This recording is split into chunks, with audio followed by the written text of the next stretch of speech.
আসসালামু আলাইকুম। লিজেন কেয়ার বিশ্ববিদ্যালয় ভর্তি কোচিং এর পক্ষ থেকে আজকে লাইভ ক্লাসে সবাইকে স্বাগতম। ওকে, তো যারা যারা লাইভে যুক্ত হয়েছো, ইতিমধ্যে দেখতে পাচ্ছি যুক্ত হয়েছে আমাদের মাঝে।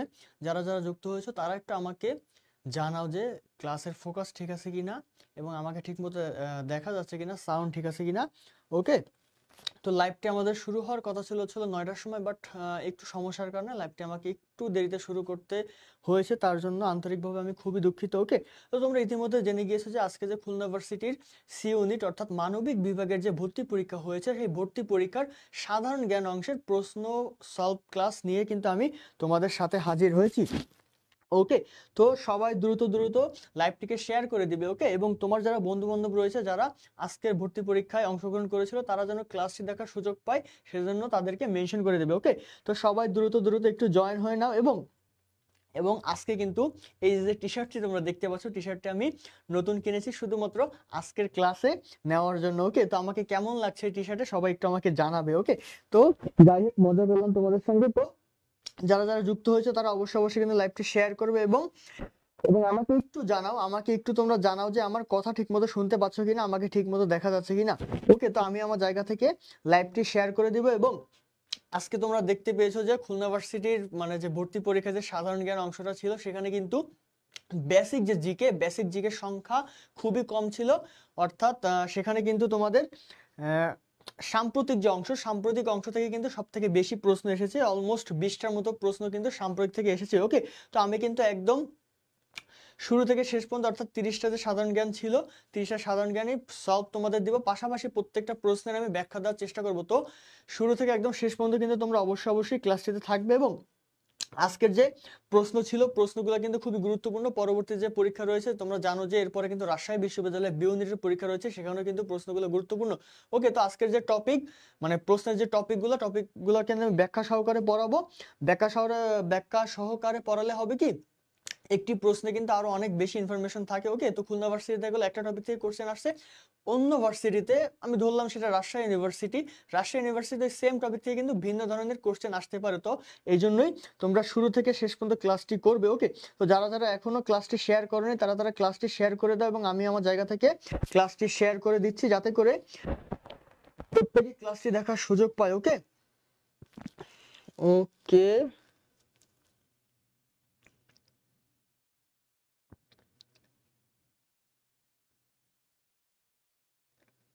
ওকে, তো আমিও ক্লাসটি শেয়ার করে দিলাম।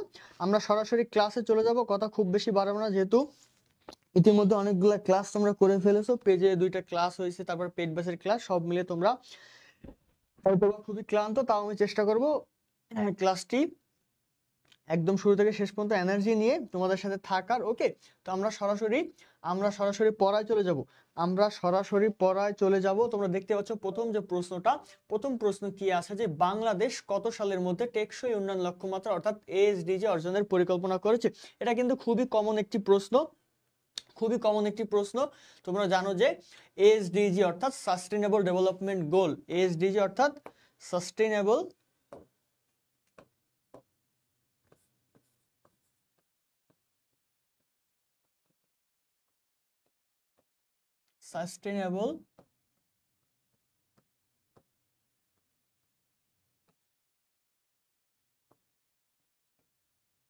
Sustainable development goal.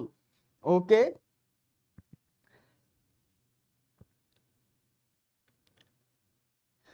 তো তোমরা জানো যে এই যে এসডিজি, এটা কিন্তু পূর্বে কি ছিল বলো তো? এসডিজি পূর্বে ছিল এমডিজি, পূর্বে কি ছিল? এমডিজি, যেটা পরবর্তীতে 2015 সালে ওটার স্থলে, এই এমডিজির স্থলে কি হয়, এমডিজির স্থলে সেটা কি হয়ে যায়, এসডিজি অর্থাৎ সাস্টেইনেবল ডেভেলপমেন্ট গোল। এবং তোমরা জানো যে এই যে এসডিজি, এসডিজির হচ্ছিল 17টি লক্ষ্য আছে। কতটি লক্ষ্য আছে? 17টি লক্ষ্য আছে।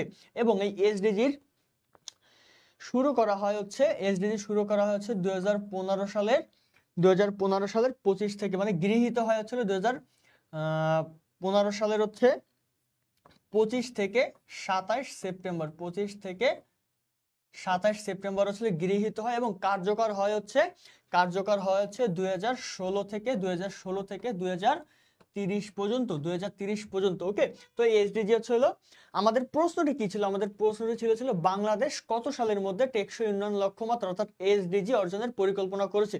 তো আমরা এখানে পেলাম যে 2016 থেকে 2030 সাল পর্যন্ত কিন্তু এই যে এসডিজি লক্ষ্যমাত্রা বা পরিকল্পনা এটা কিন্তু করা হয়েছে। তো আমাদের অপশনে তোমরা দেখতে পাচ্ছ যে অপশনে 2030 কিন্তু রয়েছে, অর্থাৎ 2030 সাল পর্যন্ত এর স্থায়িত্ব। ওকে, তো সঠিক উত্তর কোনটি হবে? সঠিক উত্তর হবে ক, অর্থাৎ 2030। তো আমাদের প্রশ্নটি ছিল যে বাংলাদেশ কত সালের মধ্যে টেকসই উন্নয়ন লক্ষ্যমাত্রা এসডিজি অর্জনের পরিকল্পনা করেছে। তো এই প্রশ্নটা খুবই সহজ ছিল, উত্তর হবে কোনটা?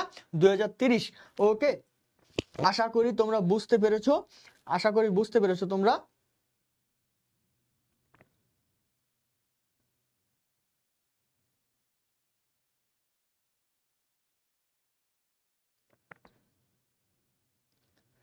ওকে, তো আমি আচ্ছা আসসালাম, এমডি সবুর সালাম দিয়েছে, ওয়ালাইকুম আসসালাম। ওকে, এমডি রাকিব হোসেন, আলহামদুলিল্লাহ আমি খুব ভালো আছি। ওকে, ভোরের আলো উত্তর দিয়েছে এ। ওকে, তো আশা করি তোমরা বুঝতে পেরেছো। আমি পরবর্তী প্রশ্নে যাব। পরবর্তী প্রশ্নটি কি রয়েছে তোমরা দেখো যে বাংলাদেশ কততম সাংবিধানিক সংশোধনীতে নির্দলীয় তত্ত্বাবধায়ক সরকার ব্যবস্থা চালু করা হয়। ওকে, তো প্রশ্নটি আমাদের ভালো করে পড়তে হবে যে বাংলাদেশ কততম সাংবিধানিক সংশোধনীতে তত্ত্বাবধায়ক সরকার ব্যবস্থা চালু করা হয়। এটাও কিন্তু খুব কমন একটি প্রশ্ন, খুবই কমন একটি প্রশ্ন এটা। বিগত যে ভর্তি পরীক্ষা হয়েছে বিশ্ববিদ্যালয়গুলোতে সেখানে কিন্তু এই প্রশ্নটি বারবার এসেছে, এটা কিন্তু একটি কমন প্রশ্ন ছিল। ওকে, তো এই প্রশ্নের দিকে আমরা একটু যাব। প্রথমে যদি বলি যে দেখো তোমরা যে আমি একটু লিখে দেই যে অবাধ,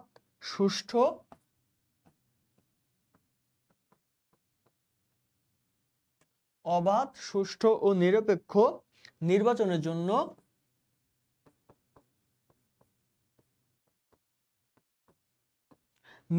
জন্য নির্দলীয় নিরপেক্ষ, বুঝতে হবে বিষয়টি ভালো করে যে নির্দলীয় নিরপেক্ষ তত্ত্বাবধায়ক সরকার গঠন।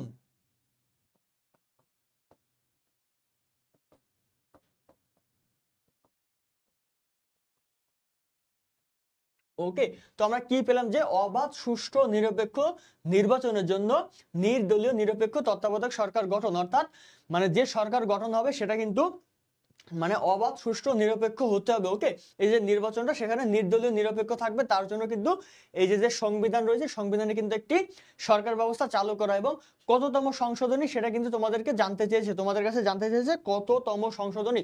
ওকে, তো তোমরা জানো যে এই যে সংশোধনী, এই সংশোধনীটা গৃহীত হয় কবে? গৃহীত হয় হচ্ছে, সবাই একটু নোট করবে, এটা মানে উত্থাপন করা হয়, যেটা আমি একটু উপরে লিখতেছি, এটা উত্থাপন করা হয় 12 মার্চ 1996। ওকে, তো আমাদের প্রশ্নটা কিন্তু এটা খুব সোজা ছিল যে বাংলাদেশ কততম সাংবিধানিক সংশোধনীতে তত্ত্বাবধায়ক সরকার ব্যবস্থা চালু করায়। উত্তর কোনটা হবে? উত্তর হবে 13তম। উত্তর কি হবে? উত্তর হবে 13তম। ওকে, তো আশা করি তোমরা এই প্রশ্নটাও বুঝতে পেরেছো। হ্যাঁ, ভোরের আলো উত্তর দিয়েছে 2 এর ডি, 2 এর ডি উত্তর দিয়েছে। আচ্ছা, রাকিব হোসেন বলেছে সি। ওকে, ওমর ফারুক বলেছে এ। সবাই তো ভুল উত্তর দিয়েছো ভাইয়া, পুরো যারা যারা ক্লাসটি দেখছো সবাই কিন্তু ভুল উত্তর দিয়েছো। উত্তর কোনটা হবে? উত্তর হবে 13তম। ওকে, আশা করি এই প্রশ্নটাও বুঝতে পেরেছো। ওকে, তো আমরা পরবর্তী প্রশ্নে যাব। পরবর্তী প্রশ্ন কি এসেছে, বাংলাদেশের ক্ষুদ্র নৃগোষ্ঠী হতে বীর বিক্রম খেতাবপ্রাপ্ত একমাত্র মুক্তিযোদ্ধার নাম কি? এটাও কিন্তু একটি কমন প্রশ্ন ছিল আজকের যে খুলনা ভার্সিটির সি ইউনিট অর্থাৎ মানবিক বিভাগে যে পরীক্ষাটি হয়েছে সেখানে সাধারণ জ্ঞান অংশের প্রথম 3টা প্রশ্ন কিন্তু খুবই সোজা ছিল, খুবই কমন 3টা প্রশ্ন ছিল, যেটা তোমরা আচ্ছা, রাকিব হোসেন জিজ্ঞাসা করছে স্যার আজ কটা কোশ্চেন সলভ করে দিবেন? আজকে যে খুলনা ভার্সিটির যে পরীক্ষাটা হয়েছে সেখানে যে কোশ্চেন গুলো ছিল সাধারণ জ্ঞান অংশে আমি সবগুলো কোশ্চেনই সলভ করে দিব তোমাদেরকে। ওকে,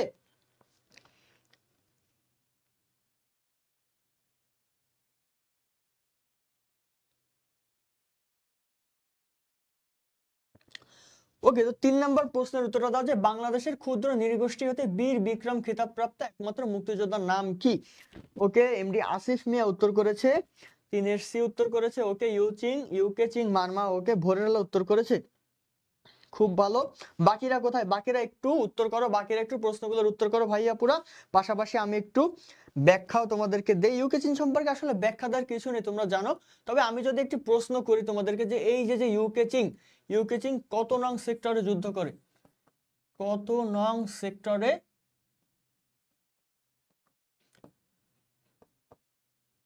যুদ্ধে অংশগ্রহণ করে?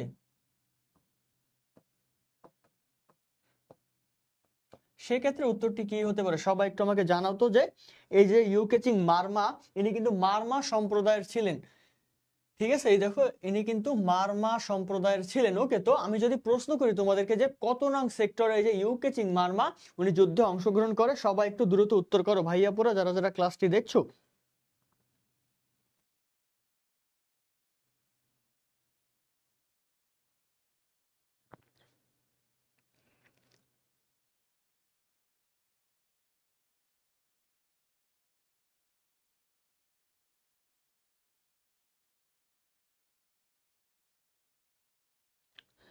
ওকে, তো এটা কত নং সেক্টরে?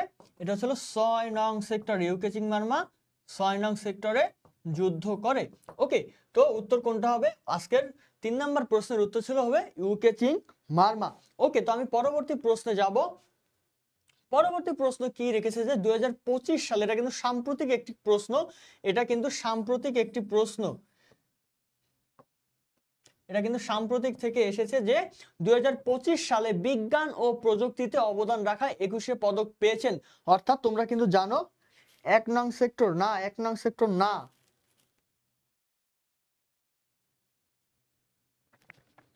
ওকে, তো 2025 সালে বিজ্ঞান ও প্রযুক্তিতে অবদান রাখা 21 পদক পেয়েছেন। ওকে, তো উত্তর দেখো, উত্তর রয়েছে কি কি, যে অপশন রয়েছে কি কি, যে মেহেদী হাসান খান, রিফাত নবী, মোহাম্মদ তানবিন ইসলাম সিয়াম এবং বর্ণিত সবাই।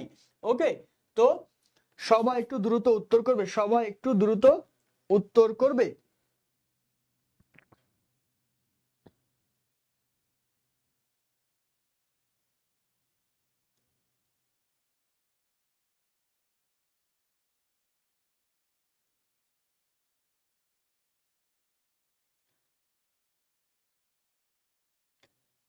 আচ্ছা, 3-এর গ বলছে সানজিদা জাহান আশা। ওকে, তো 2025 সালে আমি যে প্রশ্নটি করেছিলাম 4 নাম্বার প্রশ্ন, যে 2025 সালে বিজ্ঞান ও প্রযুক্তিতে অবদান রাখে 21 পদক পেয়েছেন, তোমরা জানো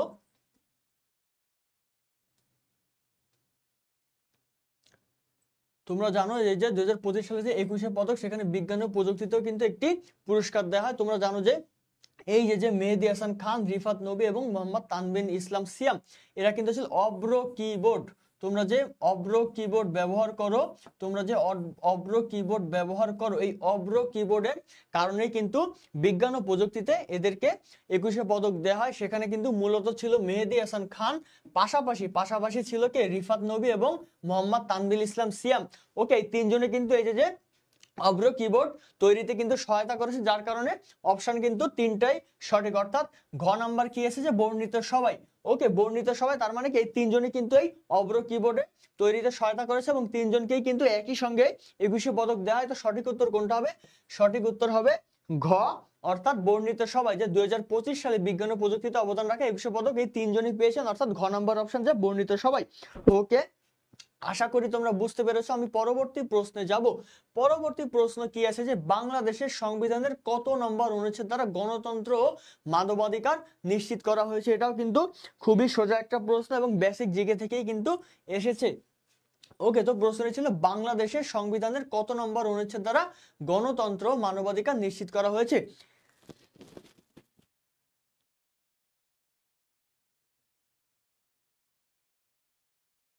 সবাই একটু দ্রুত উত্তর করো।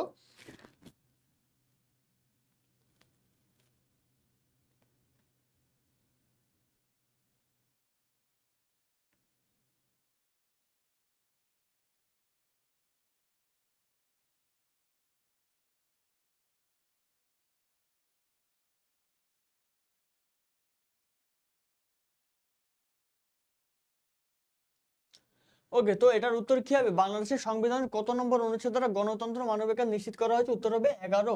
11 নম্বর অনুচ্ছেদেই কিন্তু গণতন্ত্র মানবাধিকার নিশ্চিত করা হয়েছে। ওকে,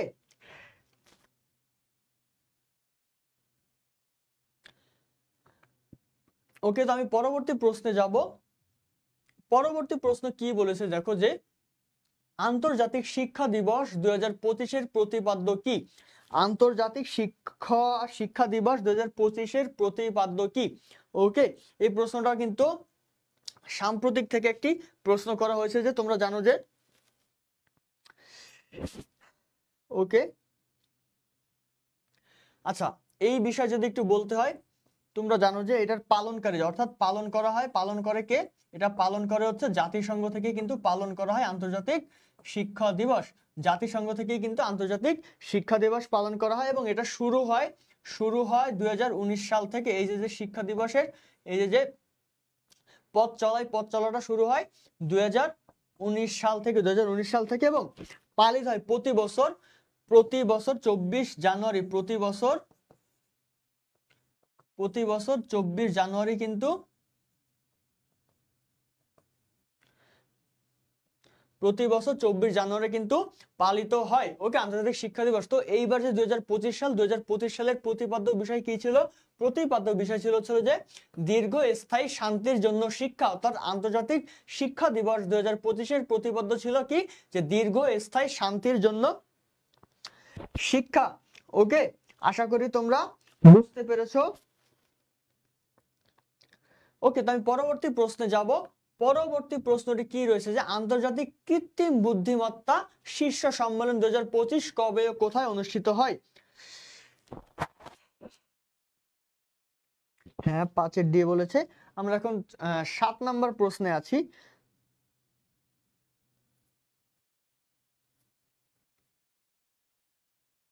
7 নাম্বার প্রশ্নের উত্তর সবাই করো, যে আন্তর্জাতিক কৃত্রিম বুদ্ধিমত্তা শীর্ষ সম্মেলন 2025 কবে ও কোথায় অনুষ্ঠিত হয়? ভোরের আলো 6 বলেছে। ওকে, আমি এখন 7 নাম্বার প্রশ্নে আছি। 7 নাম্বার প্রশ্নের উত্তর সবাই করো। আজকে কি নেট তোমাদের অনেক স্লো নাকি? বুঝলাম না, এত লেটে উত্তর কেন দিচ্ছ?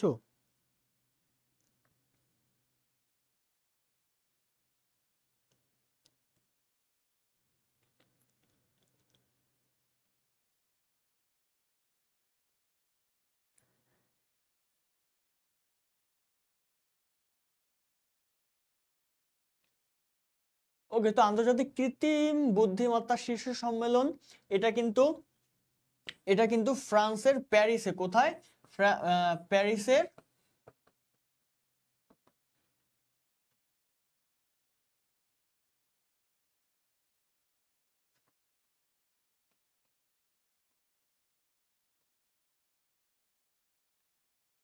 গ্রো প্যালেইতে কিন্তু অনুষ্ঠিত, অর্থাৎ প্যারিস যেহেতু বলেছে, এটা ছিল ফ্রান্স, অর্থাৎ 10 থেকে 11 ফেব্রুয়ারি ফ্রান্সের যে প্যারিস শহরে যে গ্রো প্লেইতে কিন্তু এই যে কৃত্রিম বুদ্ধিমত্তা শীর্ষ সম্মেলন 2025 অনুষ্ঠিত হয়, এবং এখানে উপস্থিত ছিল কিন্তু প্রায় 100টি দেশের 100টি দেশের হচ্ছিল রাষ্ট্রপ্রধান এখানে কিন্তু উপস্থিত ছিল। 100টি দেশের রাষ্ট্রপ্রধান কিন্তু এখানে উপস্থিত ছিল। ওকে, এবং শুধুমাত্র যে রাষ্ট্রপ্রধান তা কিন্তু না, বিভিন্ন সরকারি কর্মকর্তা কর্মচারী বা বিভিন্ন ব্যবসা প্রতিষ্ঠানে যারা মানে নির্বাহী কর্মকর্তা রয়েছে, ওকে, তারা কিন্তু বিভিন্ন প্রতিষ্ঠানের যে প্রধান রয়েছে তারা কিন্তু সকলেই কিন্তু এই অনুষ্ঠানে উপস্থিত ছিল। ওকে, এই যে সম্মেলনটা কিন্তু তারা উপস্থিত ছিল। ওকে, তো আন্তর্জাতিক কৃত্রিম বুদ্ধিমত্তা শীর্ষ সম্মেলন 2025 কবে কোথায় অনুষ্ঠিত হয়? উত্তর কি হবে? উত্তর 10 এবং 11 ফেব্রুয়ারি ফ্রান্সে অনুষ্ঠিত হয়। ওকে, তো আশা করি তোমরা বিষয়টি বুঝতে পেরেছো। আমি পরবর্তী প্রশ্নে যাব। পরবর্তী প্রশ্ন রয়েছে, যে কোন বৈশ্বিক উদ্যোগে 2050 সালের মধ্যে নিট জিরো এমিশন অর্জনের লক্ষ্য ঠিক করেছে? ওকে, তো এটাও কিন্তু সাম্প্রতিক একটা প্রশ্ন। আসলে খুলনা বিশ্ববিদ্যালয় কি প্রশ্ন করেছে আমি জানি না, মানে সেখানে টিচাররা মানে ম্যাক্সিমাম প্রশ্ন করেছে সাম্প্রতিক জিকে থেকে। ওকে, মানে একদম ছেলে মেয়েগুলোরে কান্না করে ছেড়ে দিছে, যারা যারা আজকে খুলনা ভার্সিটির পরীক্ষায় মানে ভর্তি পরীক্ষায় অংশগ্রহণ করেছিল। তো যাই হোক,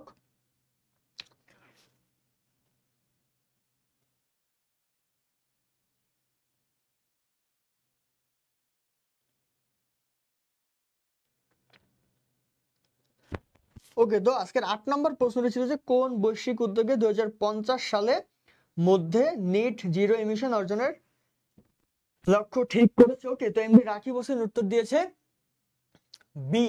এমডি রাকিব হোসেন বি উত্তর দিয়েছে। ওকে, ওকে, তো আমি সরাসরি সঠিক উত্তরে চলে যাবো, এখানে ব্যাখ্যা দেওয়ার কিছুই নেই। উত্তর কি হবে? উত্তর হবে প্যারিস চুক্তি। রাকিব হোসেন হচ্ছিল সম্ভবত টেকসই উন্নয়ন লক্ষ্যমাত্রা বলেছিল, না সেটা হবে না। উত্তর কোনটা হবে? প্যারিস চুক্তি। যে কোন বৈশ্বিক? প্যারিস চুক্তি, যে বৈশ্বিক উদ্যোগে কিন্তু 2050 সালের মধ্যে নেট জিরো এমিশন অর্জনের লক্ষ্য ঠিক করেছে। ওকে ওকে, তো আশা করি প্রশ্নটি তোমরা বুঝতে পেরেছো।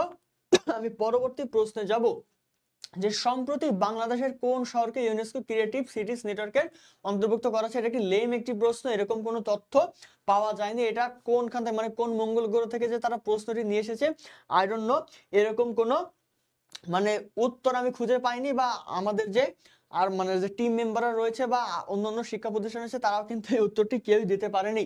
ওকে, তো এই প্রশ্নটি হয়তো বা মঙ্গল গ্রহের কোন একটি প্রশ্ন, এরকম কোনো প্রশ্নের সঠিক কোনো তথ্য নেই। ওকে, তো আমি সরাসরি 10 নম্বর প্রশ্নে চলে যাব। 10 নম্বর প্রশ্নে কি বলেছে, যে সম্প্রতি দ্য রাইট লাইভলিহুড অ্যাওয়ার্ড কে জিতেছেন? ওকে, তো সম্প্রতি দ্য রাইট লাইভলিহুড অ্যাওয়ার্ড কে জিতেছেন? সবাই একটু দ্রুত উত্তর করো আজকের 8 নম্বর প্রশ্ন। ওকে, যে অ্যাওয়ার্ডটি পেয়েছে কি কারণে পেয়েছে তোমরা জানো? কি কারণে পেয়েছে? যে অ্যাওয়ার্ডটি পেয়েছে সে কি কারণে অ্যাওয়ার্ডটি পেয়েছে তোমরা জানো?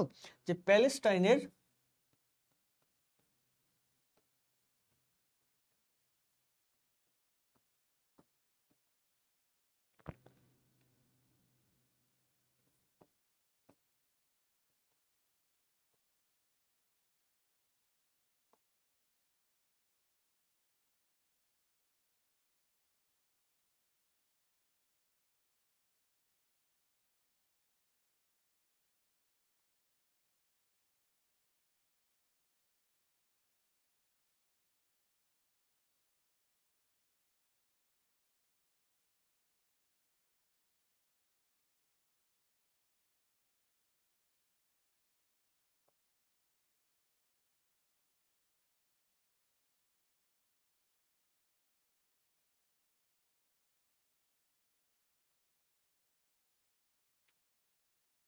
ওকে, তো এই যে যে যে এই যে যে অ্যাওয়ার্ডটি পেয়েছে, এই অ্যাওয়ার্ডটি কি কারণে পেয়েছে? যে প্যালেস্টাইনের হেব্রনে ইসরায়েলের অবৈধ দখলদারিত্বের বিরুদ্ধে অহিংস প্রতিরোধ গড়ে তোলার জন্যই কিন্তু এই অ্যাওয়ার্ডটি পেয়েছে। এবং এটাকে কিন্তু বলা হয় যে বিকল্প নোবেল পুরস্কার, এবং এটাকে কি বলা হয়? যে বিকল্প নোবেল পুরস্কার হিসাবেও বলা হয়, বিকল্প নোবেল পুরস্কার।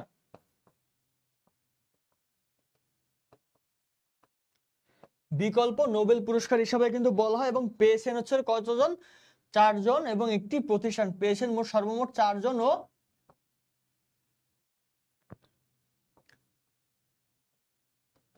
প্রতিষ্ঠান, তো এটা কে পেয়েছে? ঈসা আমরো। কে পেয়েছে? ঈসা আমরো।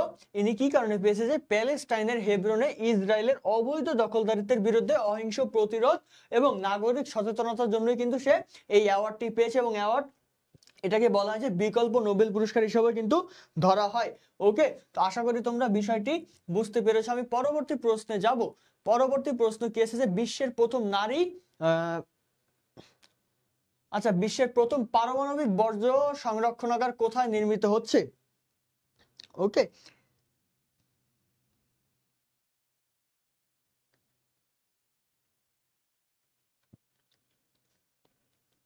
আচ্ছা, সিদরাতুল মুনতাহা ফাবি বলছে জানি না, কোনো সমস্যা নাই, না জানাটা জানানোর জন্য তো আমি রয়েছি। ওকে, তো বিশ্বের প্রথম নারী পারমাণবিক বর্জ্য সংরক্ষণাগার কোথায় নির্মিত হচ্ছে? সবাই একটু দ্রুত উত্তর করো ভাইয়াপুরা, সবাই একটু দ্রুত উত্তর করো। তারপর আমি তো ব্যাখ্যা দেওয়ার জন্য রয়েছি, সবাই একটু দ্রুত উত্তর করো।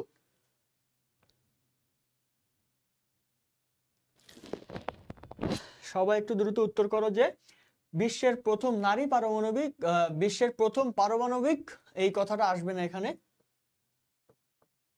বিশ্বের প্রথম পারমাণবিক বর্জ্য সংরক্ষণাগার কোথায় নির্মিত হচ্ছে? সবাই একটু দ্রুত উত্তর করো।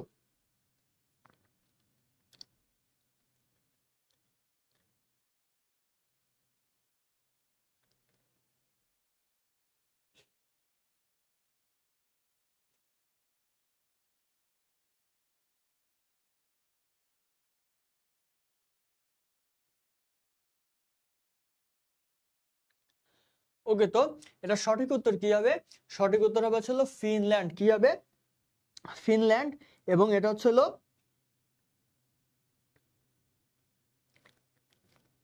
চালু হবে, এটা চালু হবে 2026 সালে। জাস্ট একটা ইনফরমেশন তোমাদেরকে দিয়ে গেলাম যে এটা চালু হবে 2026 সালে। যে বিশ্বের প্রথম পারমাণবিক বর্জ্য সংরক্ষণ কোথায় নির্মিত হচ্ছে সেটা ছিল ফিনল্যান্ডের এবং এটি পরিচালনা করছে, যদি পরিচালনার কথা বলি,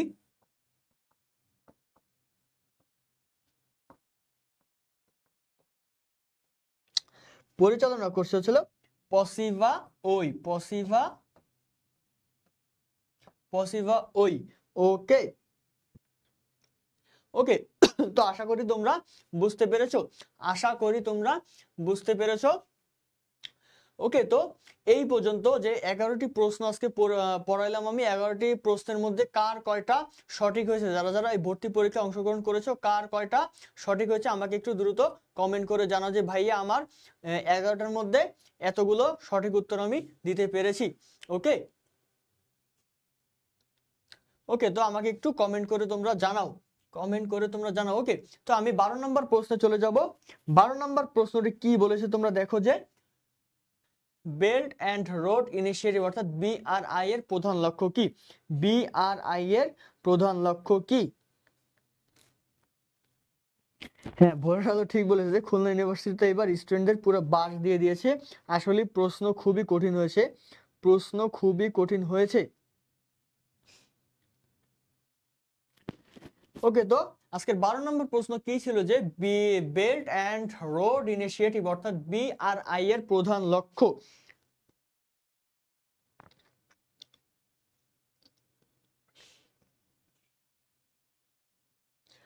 আচ্ছা, আমি একটু ইনফরমেশন তোমাদেরকে দেই। এটা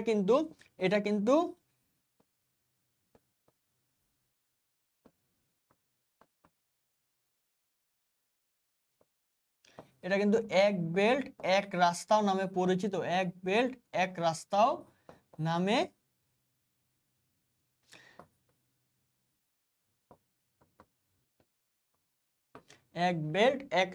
নামে পরিচিত এবং এটি চীনের একটি বৈশ্বিক উন্নয়ন কৌশল। এবং এটি কি? এটি চীনের একটি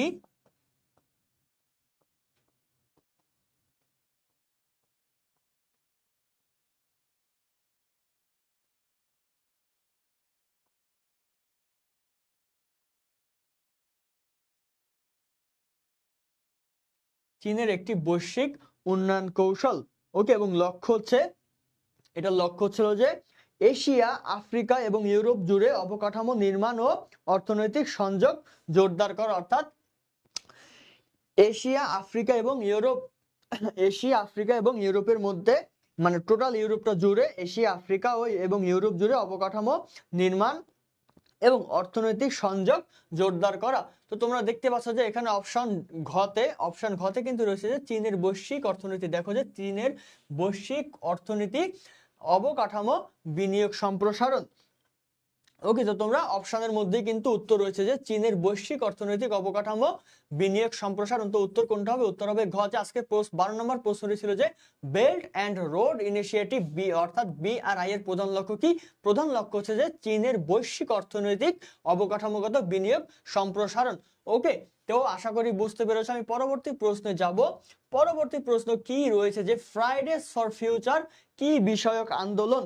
ফ্রাইডেজ ফর ফিউচার কি বিষয়ক আন্দোলন? ভাইয়াপুরা তোমরা যদি এই উত্তরটি জেনে থাকো, জানি আজকের ক্লাসটি তোমাদের কাছে একটু কঠিন লাগছে, আমি সেটা বুঝতে পারছি যে গতানুগতিক যে ক্লাসগুলো আমি নিয়ে থাকি জাতীয় বিশ্ববিদ্যালয়ের জন্য, সেখানে প্রশ্নগুলো আসলে বাংলাদেশ পার্ট থেকে প্রশ্ন করা হবে, তো তার জন্য বাংলাদেশ পার্ট পড়িয়ে থাকি, সেখানে প্রশ্নগুলো খুবই সোজা থাকে। কিন্তু আজকের খুলনা ভার্সিটির মানবিক বিভাগে যে সাধারণ জ্ঞান প্রশ্নগুলো এসেছে সেগুলো আসলে মঙ্গল গ্রহের প্রশ্ন, যেগুলো তোমাদের কাছে খুবই কঠিন লাগছে এবং যারা পরীক্ষা দিচ্ছে তাদের না জানি কি অবস্থা। তো এই জন্য তোমাদের কাছে প্রশ্নটি খুবই আনকমন এবং ইউনিক লাগছে, কঠিন লাগছে, যার কারণে তোমরা উত্তরও ঠিক মতন করতে পারছো না। আমি তার জন্য তোমাদেরকে দোষ দিব না, বাট আমি তোমাদেরকে পড়াচ্ছি এই কারণে যে পরবর্তী পরীক্ষায় যে এরকম প্রশ্ন আসবে না তার কিন্তু কোনো গ্যারান্টি নেই। তো এরকম প্রশ্ন যদি আসে তো কিভাবে উত্তর করতে হবে, এবং যাতে করে তোমরা প্রশ্নগুলোর সলভ তোমরা নিয়ে রাখতে পারো এবং প্রশ্ন রিলেটেড আরো কিছু ইনফরমেশন তোমরা নিয়ে রাখতে পারো, তার জন্য কিন্তু আজকের ক্লাসটি নেওয়া এবং সলভ ক্লাস মানে সলভের সাথে সাথে কিন্তু ইনফরমেশন গুলো দেয়া তোমরা অবশ্যই নোট করবে। ওকে, তো প্রশ্নটি ছিল যে ফ্রাইডেজ ফর ফিউচার কি বিষয়ক আন্দোলন, এটা কি হবে? উত্তর হবে জলবায়ু পরিবর্তন। উত্তর কি হবে?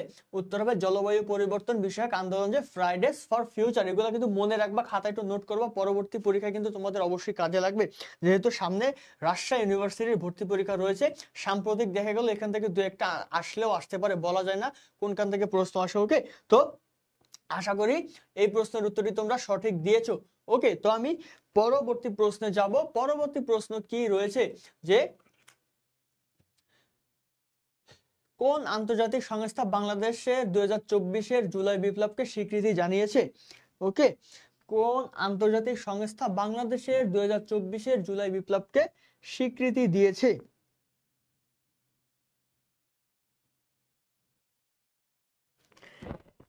ইউরেনাস নেপচুন গ্রহ থেকে প্রশ্ন ধইরা নিয়ে আইছে। আসলে ঠিকই বলছো, প্রশ্নগুলো আমার কাছে তাই মনে হয়েছে যে এত কঠিন প্রশ্ন। আসলে মানে সাধারণ জ্ঞানের 30টার মধ্যে যে মানে 20টার মতন যে সাম্প্রতিক থেকে প্রশ্ন আসবে, এগুলো আসলে মানে মানে মানে চিন্তাধারার বাইরে ছিল যারা ভর্তি পরীক্ষা দিয়েছে, এবং আমরা যারা সাধারণ জ্ঞান পড়িয়ে থাকি আমাদের কাছেও চিন্তাধারার বাইরে ছিল যে এত কঠিন প্রশ্ন করবে। তবে আমরা বিশ্বাস রাখতাম বা বিশ্বাস করতাম যে খুলনা ভার্সিটি যেহেতু প্রশ্ন করবে, বরাবরই এর আগে যখন খুলনা ভার্সিটিতে আলাদাভাবে, অর্থাৎ যখন গুচ্ছের অন্তর্ভুক্ত ছিল না, আলাদাভাবে ভর্তি পরীক্ষা হতো, তখন কিন্তু খুলনা ভার্সিটি এরকম কঠিন প্রশ্নই করতো। তাই বলে যে এবার যে মানে এত কঠিন প্রশ্ন করবে, মানে নিজেদের মানে কি বলে এটা, মানে নিজেরা অনেক পারে বা অনেক জানে, সেটা হয়তো বা তারা প্রমাণ করার জন্যই কিন্তু এত কঠিন প্রশ্ন খুলনা ভার্সিটি করেছে। ওকে, ওকে, তো 14 নম্বর উত্তর সবাই দিচ্ছে যে কোন আন্তর্জাতিক সংস্থা বাংলাদেশ 2024-এর জুলাই বিপ্লবকে স্বীকৃতি দিয়েছে? ওকে, 14, আচ্ছা ভোরের আলো বলেছে 14 বি অর্থাৎ জাতিসংঘ। ওকে, বাকিরা একটু উত্তর করো, যদি এই প্রশ্নের উত্তর তোমরা জেনে থাকো একটু উত্তর করো।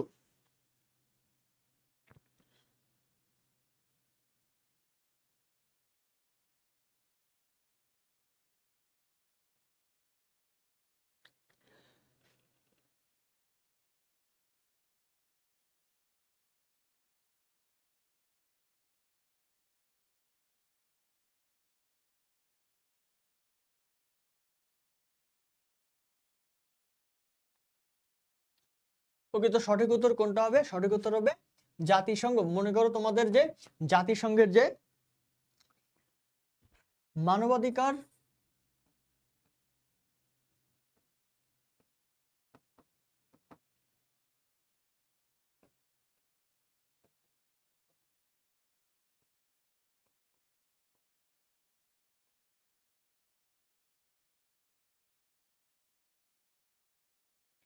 মানবাধিকার বিষয়ক হাই কমিশনার যে ভলকার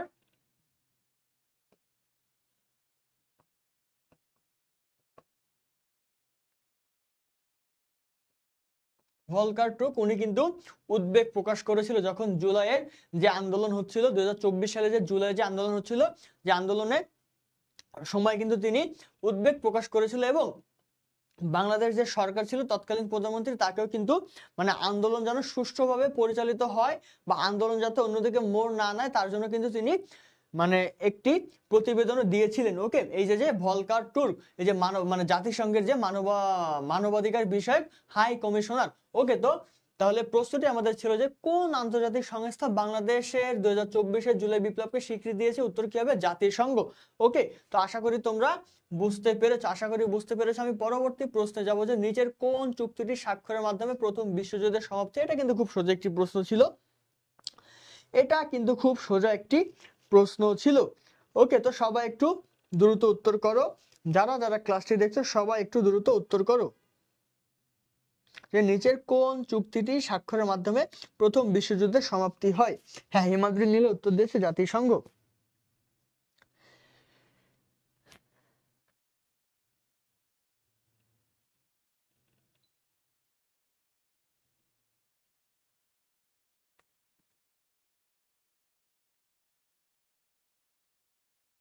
সবাই একটু দ্রুত উত্তর করো যে নিচের কোন চুক্তিটি স্বাক্ষরের মাধ্যমে বিশ্বযুদ্ধের সমাপ্তি হয়?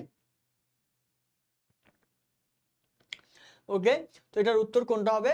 উত্তর হবে ভার্সাই চুক্তি। ভার্সাই চুক্তি সম্পর্কে আমি তোমাদেরকে একটু ইনফরমেশন দিই। ভার্সাই চুক্তি সম্পর্কে একটু ইনফরমেশন দিই। এই যে ভার্সাই চুক্তি, এই ভার্সাই চুক্তি স্বাক্ষরিত হয় হচ্ছে 1919 সালের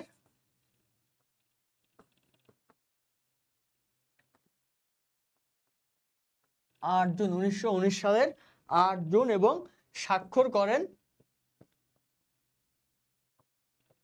স্বাক্ষর করে হচ্ছে প্রথম বিশ্বযুদ্ধের মিত্র শক্তি, প্রথম বিশ্বযুদ্ধের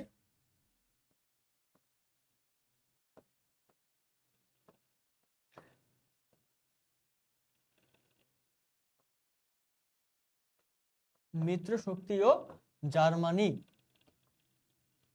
প্রথম স্বাক্ষর করে কে? যে প্রথম বিশ্বযুদ্ধের মিত্র শক্তি ও জার্মানি। এবং উদ্দেশ্য ছিল কি? এর কিন্তু একটি উদ্দেশ্য ছিল হচ্ছে যে জার্মানিকে যুদ্ধপরাধী চিহ্নিত করণ এবং যুদ্ধের ক্ষতিপূরণ আদায়। অর্থাৎ এর উদ্দেশ্য ছিল এই যে ভার্সাই চুক্তি, এই ভার্সাই চুক্তির উদ্দেশ্য ছিল যে জার্মানিকে হচ্ছে যুদ্ধপরাধী হিসেবে চিহ্নিতকরণ এবং জার্মানির কাছ থেকে মানে যুদ্ধের যে ক্ষতিপূরণ, অর্থাৎ যুদ্ধের যে ক্ষয়ক্ষতি হয়েছে সেই ক্ষয়ক্ষতি আদায়, ক্ষয়ক্ষতির মানে ওকে, তো ক্ষতিপূরণ আদায়ের লক্ষ্যে কিন্তু এই ভার্সাই চুক্তির উদ্দেশ্য ছিল, এবং এই ভার্সাই চুক্তির মাধ্যমে কিন্তু প্রথম বিশ্বযুদ্ধের সমাপ্তি হয়। ওকে, তো আশা করি তোমরা বুঝতে পেরেছো। আমরা পরবর্তী প্রশ্নে যাব। পরবর্তী প্রশ্ন, ভাই রে ভাই, কি বলেছে যে মহাকাশে ছায়াপথ অধ্যয়নের জন্য সম্প্রতি উৎক্ষেপণ করা টেলিস্কোপটির নাম কি? অর্থাৎ এটি কিন্তু আসলেই মহাকাশ থেকে প্রশ্নটি আনা হয়েছে। এই যে প্রশ্নটি তোমরা দেখতে পাচ্ছ, খুলনা ভার্সিটির মানবিক বিভাগের সাধারণ জ্ঞানের যে 16 নম্বর প্রশ্নটা, সেই 16 নম্বর প্রশ্নটা কিন্তু আসলেই মহাকাশ থেকেই নিয়ে আসা হয়েছে। ওকে, তো প্রশ্নটি আমাদের কি ছিল? যে মহাকাশে ছায়াপথ অধ্যয়নের জন্য সম্প্রতি উৎক্ষেপণ করা টেলিস্কোপটির নাম কি? আল্লাহ।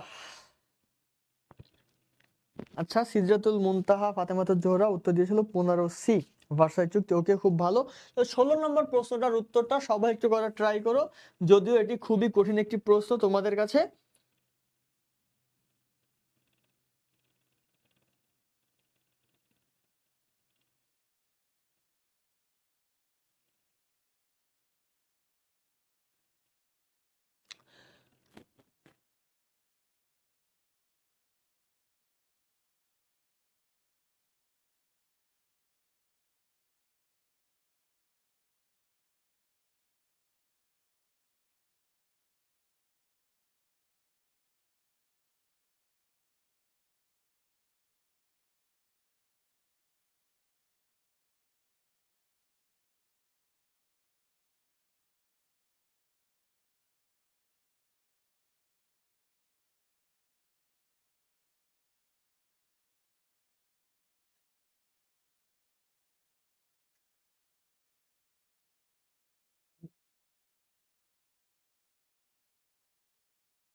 ওকে, তো উত্তর কোনটি হবে? উত্তর হবে জেমস ওয়েব স্পেস টেলিস্কোপ। ওকে, তো উত্তর কি হবে? উত্তর হবে জেমস ওয়েব স্পেস টেলিস্কোপ। ওকে,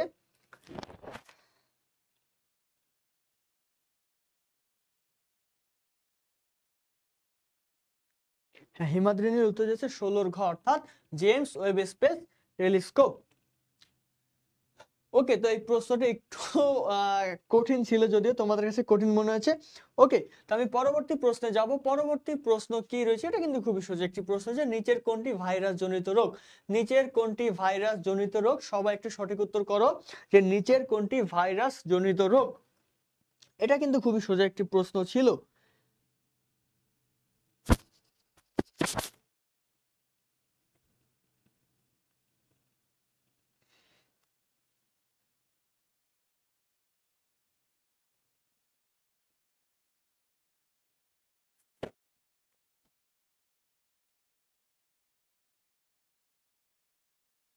হ্যাঁ, ফাতেমাতুজ জোহরা উত্তর দিয়েছে 16D। ওকে, তো নিচের কোনটি ভাইরাস জনিত রোগ? এটা কি হবে? উত্তর হবে পোলিও। উত্তর কি হবে? পোলিও। পোলিও কিন্তু একটি ভাইরাস জনিত রোগ। পোলিও কিন্তু একটি ভাইরাস জনিত রোগ। ওকে, তো আমরা 18 নম্বর প্রশ্নে চলে যাব। 18 নম্বর প্রশ্ন কি আছে যে ঐতিহাসিক কাকমারি সম্মেলন নেতৃত্ব দানকারী নেতার নাম কি? এটা কিন্তু কমন একটি প্রশ্ন, বেসিক জিকে থেকেই কিন্তু এসেছে, বাংলাদেশ পার্ট। ওকে, তো ঐতিহাসিক কাকমারি সম্মেলন নেতৃত্ব দানকারী নেতার নাম।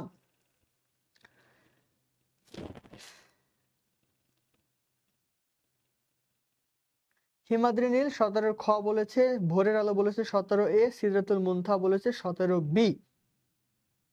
ওকে, তো যাই হোক, আমরা এখন 18 নম্বর প্রশ্নে রয়েছি। 18 নম্বর প্রশ্ন কি বলেছে যে ঐতিহাসিক কাকমারি সম্মেলনের নেতৃত্বকারী নেতার নাম কি? ওকে, হ্যাঁ, ফাতেমাতুজ জোহরা 17 বি বলেছে। 17 বি হবে, সঠিক উত্তর হবে পোলিও।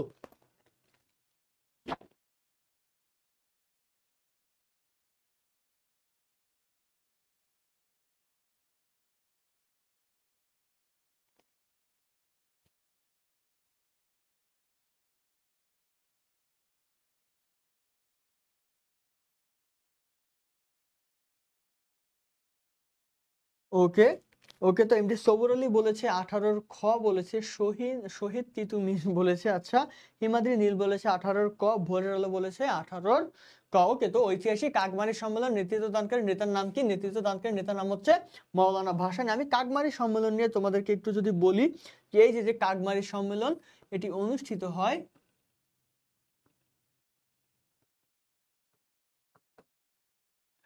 অনুষ্ঠিত হয় 1957 সালে। কত সালে? 1957 সালে 6 থেকে 10 ফেব্রুয়ারি। 6 থেকে 10 ফেব্রুয়ারি। ওকে, এবং স্থান ছিল, এটার স্থান ছিল, সবাই একটু নোট করতে পারো চাইলে, স্থান ছিল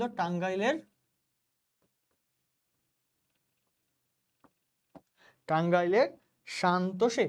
ওকে, টাঙ্গাইলের সান্তোষে স্থানটা ছিল, এবং এটা সভাপতিত্ব করেন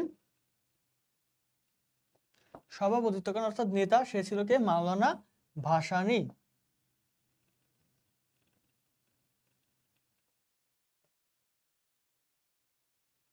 মাওলানা ভাসানী, এবং এখানে প্রধান অতিথি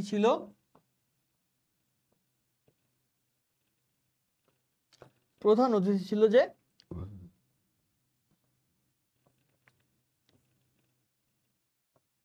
হোসেন শহীদ সোহরাওয়ার্দী।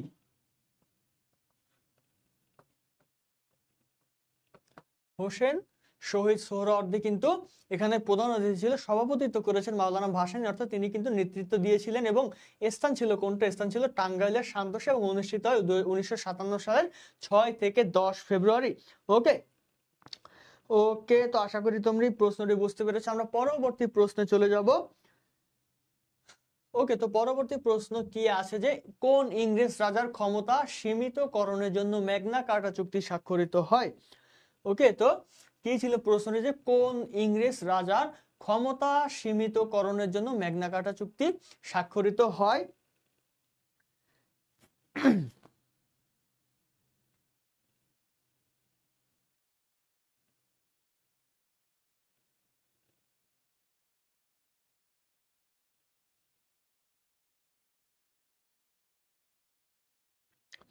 যারা যারা ক্লাসটি দেখছো সবাই একটু ভাইয়াপুর উত্তর করো। এটা কিন্তু খুব সোজা একটি প্রশ্ন ছিল যে কোন ইংরেজ রাজার ক্ষমতা সীমিতকরণের জন্য ম্যাগনা কার্টা চুক্তি স্বাক্ষরিত হয়?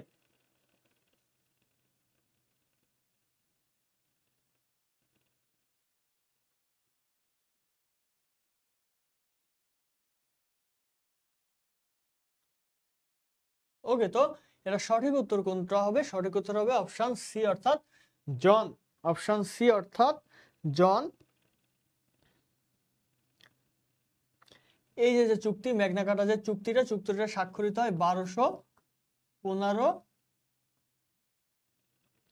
সালে। চুক্তি স্বাক্ষরিত হয় হচ্ছে 1215 সালে, এবং এটি ছিল একটি রাজশক্তি সীমাবদ্ধ করে সাধারণ মানুষের কিছু আবিষ্কার নিশ্চিত করার এক ঐতিহাসিক পদক্ষেপ। ওকে, তো আমি একটু তোমাদেরকে লিখে দিচ্ছি, তোমাদের সুবিধা হবে এটি বোঝার জন্য, যে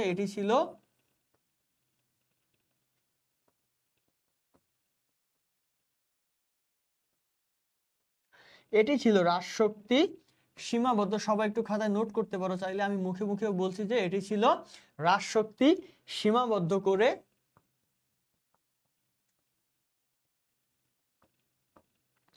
সাধারণ মানুষের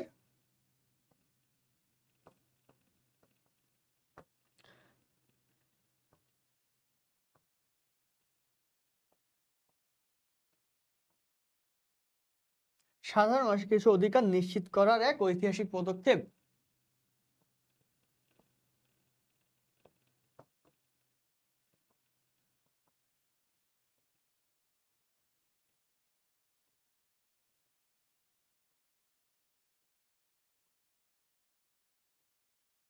ঐতিহাসিক পদক্ষেপ অর্থাৎ এই যে ম্যাগনা কার্টা চুক্তি, ম্যাগনা কার্টা চুক্তির উদ্দেশ্য কি ছিল, যে এটি ছিল কি যে রাজশক্তি সীমাবদ্ধ করে সাধারণ মানুষের কিছু অধিকার নিশ্চিত করার এক ঐতিহাসিক পদক্ষেপ।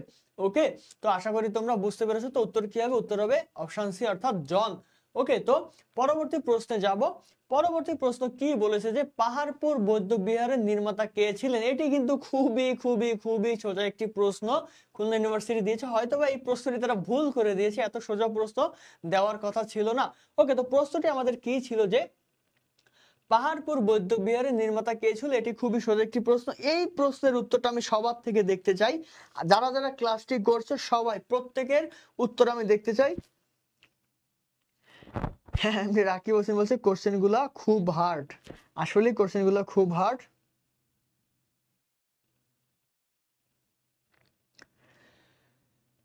ওকে, তো পাহাড়পুর বৌদ্ধ বিহারের নির্মাতা কে ছিল? এই প্রশ্নের উত্তর আমি সবার থেকেই দেখতে চাই, সবার থেকেই আমি এই প্রশ্নের উত্তর দেখতে চাই। যারা যারা ক্লাসটি করছো সবাই উত্তর করো।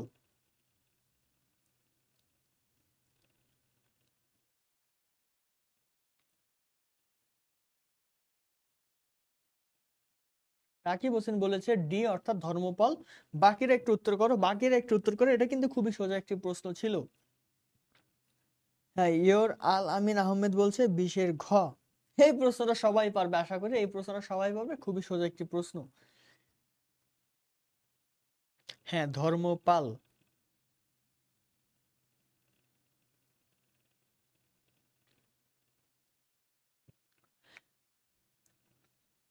ওকে, তো এটা সঠিক উত্তর হবে। এই প্রশ্নের কোনো ব্যাখ্যা দেওয়ার প্রয়োজন নেই, এটা খুবই সোজা ছিল যে পাহাড়পুর বৌদ্ধ বিহারের নির্মাতা কে ছিল? নির্মাতা ছিল ধর্মপাল। ওকে, হ্যাঁ সবাই উত্তর ডি দিয়েছে, সবাইকে ধন্যবাদ। ওকে, এটাও কিন্তু খুবই সোজা একটি প্রশ্ন যে বাংলাদেশ কোন দেশ থেকে সবচেয়ে বেশি বৈদেশিক রেমিটেন্স পায়? ওকে, তো হালিমা ইসলাম, তামান্না, ভোরের আলো, ফাতেমাতুজ জোহরা, সিদরাতুল মুনথা, ফাবিয়া সকলে উত্তর করেছিল 20-এর ডি। ওকে, আমরা এবার 21 নম্বর প্রশ্নে আছি। 21 নম্বর প্রশ্ন কি বলেছে যে বাংলাদেশ কোন দেশ থেকে সবচেয়ে বেশি বৈদেশিক রেমিটেন্স পায়?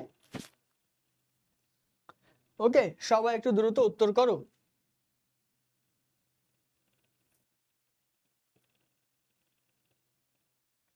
সবাই একটু দ্রুত উত্তর করো, বাংলাদেশ কোন দেশ থেকে সবচেয়ে বেশি বৈদেশিক রেমিটেন্স পায়?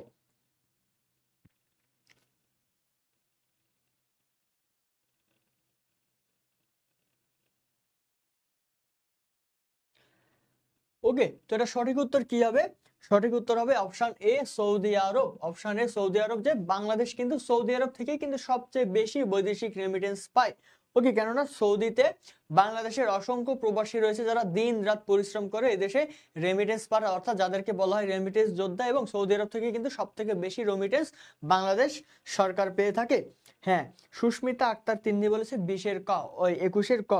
ওকে, এই হিমাদ্রি নীল যুক্তরাষ্ট্র হবে না, হিমাদ্রি নীল যুক্তরাষ্ট্র হবে না, উত্তর হবে এ সৌদি আরব হবে, উত্তর সৌদি আরব হবে, যুক্তরাষ্ট্র হবে না। ওকে, হ্যাঁ, এই বি বলছে কারা কারা? ফাতেমাতুজ জোহরা আর হিমাদ্রি নীল, এদেরকে ধরে পিটানো উচিত। এটা তো খুবই সোজা একটি প্রশ্ন ছিল, উত্তর কোনটা হবে? সৌদি আরব। ওকে, তো আমরা পরবর্তী প্রশ্নে যাব যে বাংলাদেশ গুম বিষয়ক আন্তর্জাতিক কনভেনশনে কততম দেশ হিসেবে যোগদান করে? ওকে, তো বাংলাদেশ গুম বিষয়ক আন্তর্জাতিক কনভেনশনে কততম দেশ হিসেবে যোগদান করে? এটা উত্তর কি হবে? উত্তর হবে 76তম। উত্তর হবে কি? উত্তর হবে 76তম, যে বাংলাদেশ গুম বিষয়ক আন্তর্জাতিক কনভেনশনে কততম দেশ হিসেবে যোগদান করে? উত্তর হবে 76তম। ওকে, আমরা পরবর্তী প্রশ্নে যাব। পরবর্তী প্রশ্ন কি বলেছে যে কোন সংস্থা বাংলাদেশের প্রথম ন্যানো স্যাটেলাইট তৈরি করেছে? কোন সংস্থা বাংলাদেশের প্রথম ন্যানো স্যাটেলাইট তৈরি করেছে? এটা কি হবে? উত্তর হবে ব্র্যাক বিশ্ববিদ্যালয়। কোন বিশ্ববিদ্যালয়? অর্থাৎ ব্র্যাক বিশ্ববিদ্যালয় কিন্তু বাংলাদেশের প্রথম ন্যানো স্যাটেলাইট তৈরি করেছে এবং এবং সহায়তা করেছে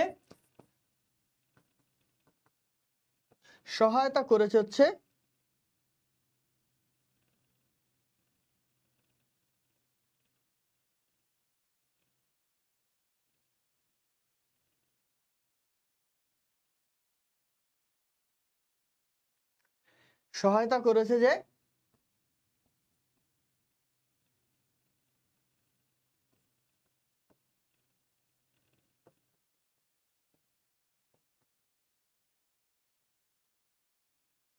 Kyushu institute of technology. Kyushu institute of technology Kyushu institute of technology কিন্তু সহায়তা করেছে। ওকে ওকে, তো আমরা পরবর্তী প্রশ্নে যাব। পরবর্তী প্রশ্ন কি বলেছে যে বিশ্ব দাবায় সর্বকনিষ্ঠ চ্যাম্পিয়নকে? বিশ্ব দাবায় সর্বকনিষ্ঠ চ্যাম্পিয়নকে? উত্তর কি হবে? উত্তর হবে গুকেশ ডোম্বা রাজু। উত্তর কি হবে? উত্তর হবে গুকেশ ডোম্বা রাজু। যে গুকেশ ডোম্বা রাজুকেই কিন্তু বিশ্ব দাবায় সর্বকনিষ্ঠ চ্যাম্পিয়ন হিসাবে ধরা হয়। ওকে, বিশ্ব দাবায় কিন্তু তাকে সর্বকনিষ্ঠ চ্যাম্পিয়ন হিসেবে ধরা হয়। কাকে? যে গুকেশ ডোম্বা রাজু। ওকে, তো আমরা শেষ প্রশ্ন, আচ্ছা 25 নম্বর প্রশ্ন, আজকে শেষ প্রশ্নটি কি যে 2027 সালে আইসিসি ক্রিকেট বিশ্বকাপ অর্থাৎ পুরুষের কততম আসর অনুষ্ঠিত হবে? অর্থাৎ 2027 সালে যে আইসিসি ক্রিকেট ওয়ার্ল্ড কাপ সেটা হচ্ছিল কততম আসরে অনুষ্ঠিত হবে? এটা একটি খুব সোজা প্রশ্ন ছিল। সবাই একটু উত্তর করো। এটা কিন্তু সোজা একটি প্রশ্ন ছিল যে 2027 সালে আইসিসি ক্রিকেট বিশ্বকাপ। না, রাকিব হোসেন, এরকম কোশ্চেনও ছিল এনিউতে পড়বে না। জাতীয় বিশ্ববিদ্যালয়ে এরকম প্রশ্ন দিবে না, কারণ জাতীয় বিশ্ববিদ্যালয়ের ম্যাক্সিমাম প্রশ্ন থাকবে বাংলাদেশ পার্ট থেকে। হয়তোবা 2-1টা প্রশ্ন আন্তর্জাতিক, হয়তোবা 2 থেকে 3টা প্রশ্ন আন্তর্জাতিক পার্ট থেকে দিতে পারে, বাট সাম্প্রতিক এত কঠিন প্রশ্ন কখনোই দেবে না। দিবে হচ্ছে বেশি প্রশ্ন, অর্থাৎ 80% প্রশ্ন যদি 100% ধরা হয়, যতগুলা প্রশ্ন থাকবে 80% প্রশ্নই কিন্তু 80 বা 90% প্রশ্ন কিন্তু বাংলাদেশ পার্ট এবং মৌলিক জিকে থেকে আসবে। সর্বোচ্চ 2 থেকে 3টা বা 4টা প্রশ্ন আন্তর্জাতিক পার্ট থেকে দিলেও দিতে পারে, না দিলে না দিতে পারে, বাট এত কঠিন প্রশ্ন জাতীয় বিশ্ববিদ্যালয়ে কখনো দেবে না। টেনশনের কোনো কারণ নেই ভাইয়া, টেনশনের কোনো কারণ নেই। ওকে, তো 25-এর কি হবে যে 2027 সালে আইসিসি ক্রিকেট বিশ্বকাপ পুরুষের কততম আসর অনুষ্ঠিত হবে? 14তম। কততম? 14তম। ওকে, তো এটি ছিল আজকের শেষ প্রশ্ন। খুলনা ভার্সিটির যে ভর্তি পরীক্ষা ছিল মানবিক বিভাগ সি ইউনিটের, এটা ছিল সাধারণ জ্ঞানের প্রশ্ন সলভ ক্লাস। ওকে, তো প্রশ্নগুলা আশা করি কি আসলেই প্রশ্নগুলা অনেক কঠিন ছিল এবং উত্তর করা খুবই টাফ ছিল তোমাদের জন্য। তারা চিন্তা করো যারা ভর্তি পরীক্ষা দিয়েছে তাদের অবস্থা কি শোচনীয় হয়েছিল মানে পরীক্ষার টাইমটাতে। যাই হোক, দেখা হবে জাতীয় বিশ্ববিদ্যালয়ের যে রেগুলার যে গতানুগতিক ক্লাস, আমার সেই ক্লাসটি রয়েছে নেক্সট শনিবারে কিন্তু তোমাদের সাথে আবার আমার দেখা হচ্ছে। সেই পর্যন্ত সবাই ভালো থাকো, সুস্থ থাকো, ঠিক মতন পড়াশোনা করো, রুটিন করে পড়াশোনা করো, ইনশাল্লাহ ভালো কিছু হবে, দেখা হবে বিজয়। আসসালামু আলাইকুম।